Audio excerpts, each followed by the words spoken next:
سلام علیکم دوستان و پادشکان و کسانی که این حال رو تماشا دارند. در نهار نوبتی ما طرز شپکلف که زدن بوالی میباشد. برادرها رستور را نه ژیبکی بعد میشوی نه سختی بعد نرمان میشویش. نه نمیخوای باید گوشه رستور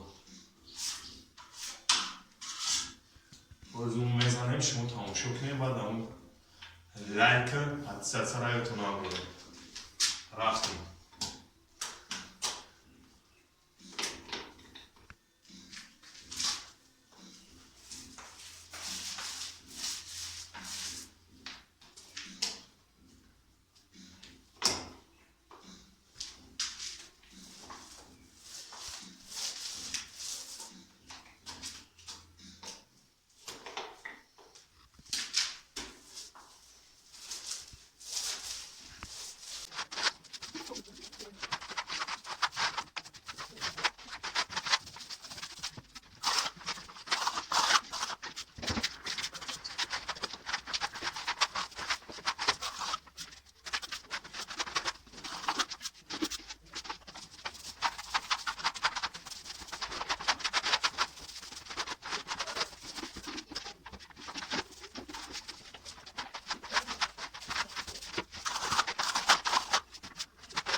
همون لایک پادشاه سرایتون ها برای چند تشمون دستگیری میکنیم. هم ویدیومون نوی در نام پیشکش شما میکنیم. هم از سیکرت و سوگی را پیشکش شما میگردونیم.